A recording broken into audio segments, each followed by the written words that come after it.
Students, let's begin today's class. Now, let's start with the Russian Revolution. The government in Russia was taken over by the socialists through the October Revolution of 1917.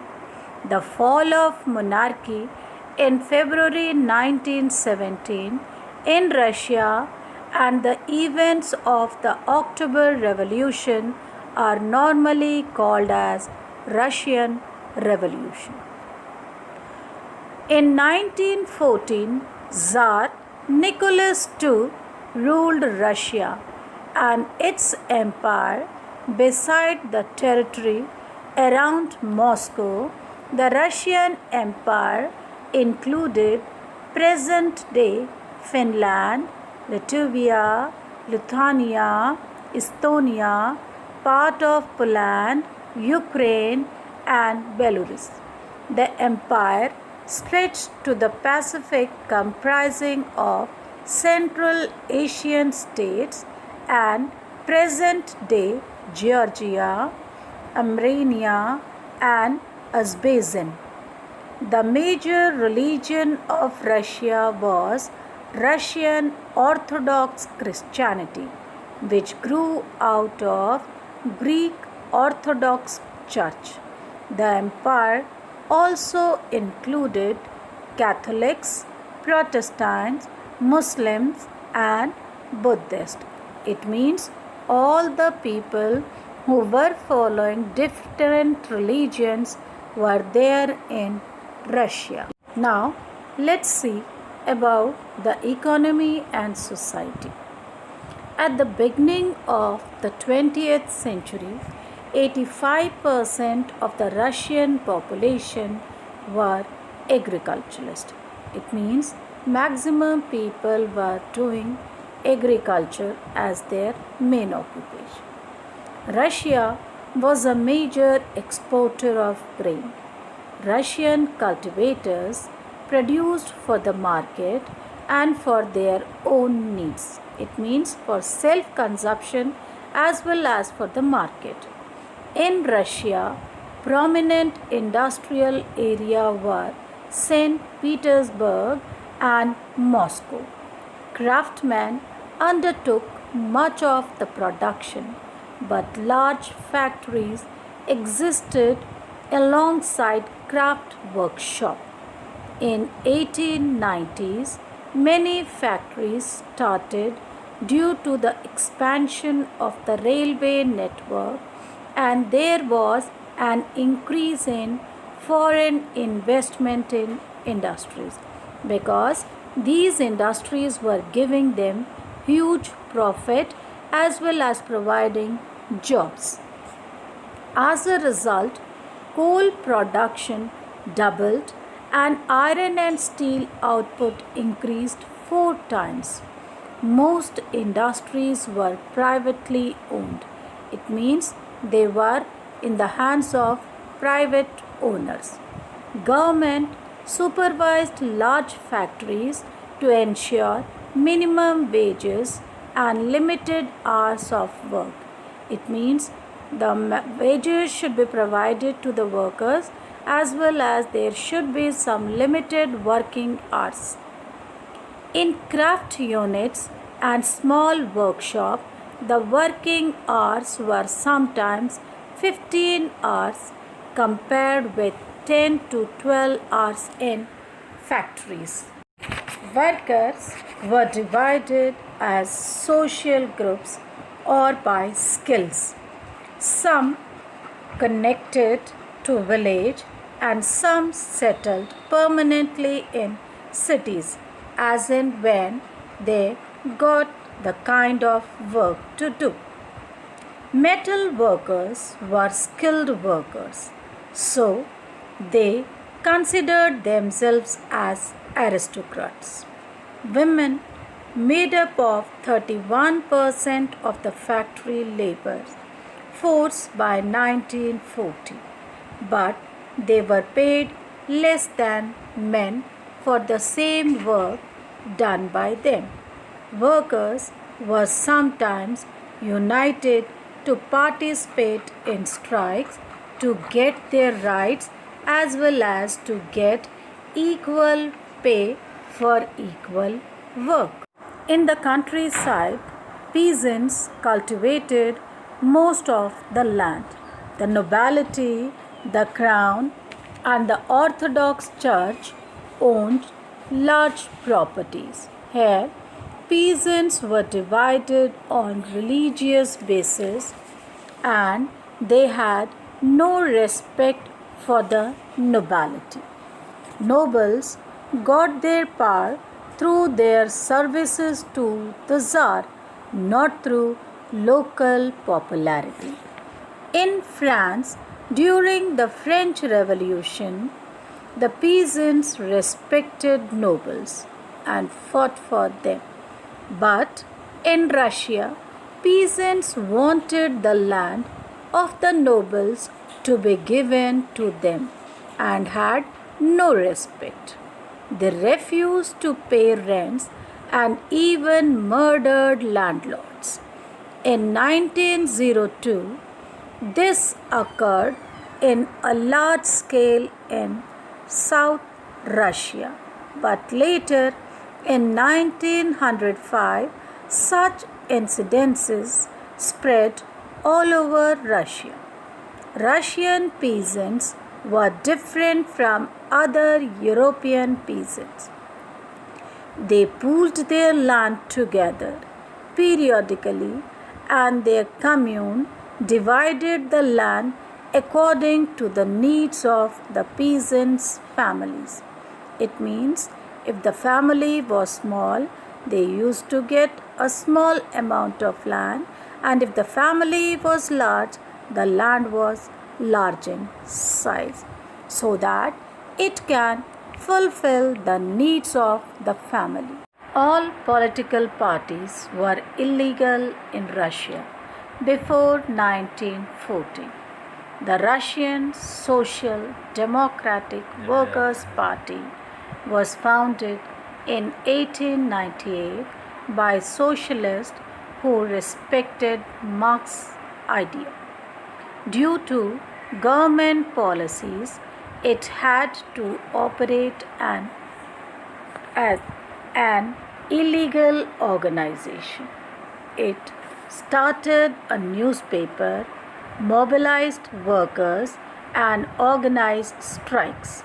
Some Russian socialists recognized that the Russian peasants' custom of dividing land periodically made them natural socialists. Therefore, peasants rather than workers would be the main force of the revolution. The Socialist Revolutionary Party was formed in 1900 by the socialists who struggled for peasants' rights. They demanded that land belonging to the nobles be transferred to the peasants. Lenin felt that peasants were not one united group due to financial differences. Due to these differentiation, that is, they could not all be a part of socialist movement. The Social Democratic Party was later divided into two, that is, the Bolsheviks and the Mensheviks. Vladimir Lenin led the Bolshevik group. He was in the view that the Tsarist Russia, the party should be disciplined and controlled its quality and the number of members. On the other hand, Menshevik group viewed that party should be open to all as in Germany, so that maximum people can join the party and can work according to their needs. In the beginning of the 20th century, Russia was still an autocracy and the Tsar was not subject to parliament.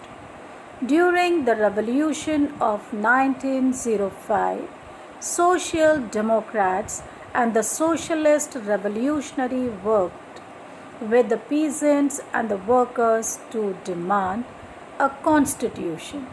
They were supported in the empire by the nationalists who wanted modernized Islam to lead their society. The years 1904 was bad for Russian workers because of the increase in prices of essential goods. Then the real wages declined by 20%. The membership of workers association rose democratically. When 4 members of the Assembly of Russian workers were dismissed at the iron workers, thousands of workers went on strike. They demanded a reduction in working hours to 8 hours, an increase in wages, and improved working condition so that the condition of the workers can be improved, as they were facing a very bad time because of increasing prices, long working hours, and their poor conditions. Now, let me tell you something about Bloody Sunday. Why was it called a Bloody Sunday? In 1905, on one Sunday, the procession of workers led by Father Gipon reached the Winter Palace of the Tsar in order to present a petition, but they were attacked by the police. In this incident, many workers were killed and wounded. This incident is called Bloody Sunday. It started a series of events that became known as the 1905 Revolution. Rent and strike spread all over the country.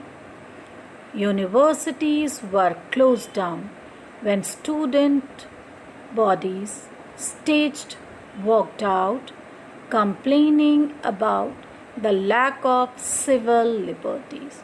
Doctors, lawyers, engineers, and other middle class workers established the Union of Union and demanded a constituent assembly.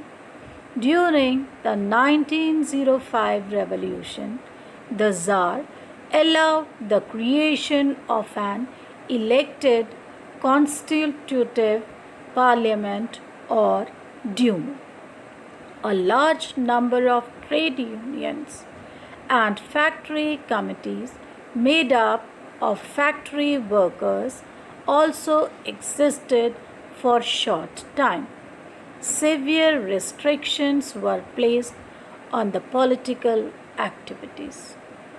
Now, let's see what was the reaction of the Tsar. The Tsar dismissed the first Duma within 75 days and re-elected second Duma within 3 months. The Tsar did not want any questioning of his supreme authority. He changed the voting law and packed the third Duma with conservative politicians, keeping out liberals and revolutionaries. Now, let's see the First World War and the Russian Empire. In 1914, the First World War started between two European alliances, that is, Germany, Austria, and Turkey, and France, Britain, and Russia. This war was fought at global level. Initially, the war was popular in Russia and the people supported Tsar Nicholas too. The Tsar had decided to take the command of the Russian army into his own hands. So he left his court and went to the battlefield. Now, defeat of Russian army. Defeat of Russian army was shocking and demoralizing. Russian army lost badly in Germany and Austria between 1914 and 1960. There were over 7 million Russian casualties by 1970. As they retreated, the Russian army destroyed crops and buildings to prevent the enemy from being able to live off the land. It led to over 3 million refugees in Russia. The situation dishonored the government and the Tsar. Soldiers did not wish to fight such a war. Now, let's see what was the impact of the war. The war had a severe impact on industry. The country was cut off from other suppliers of industrial goods by the Germans. By 1916, railway lines began to break down. Able-bodied men were involved in the war. It led to acute labor shortage. Large supplies of grains were sent to feed the vast army. Food scarcity became common, which sometimes led to riots in bread shop, and it led to hard time for the common people. हाथ धो लिए बेटा, अच्छी तरह साफ कर लिया खाना, इसमें आज नहीं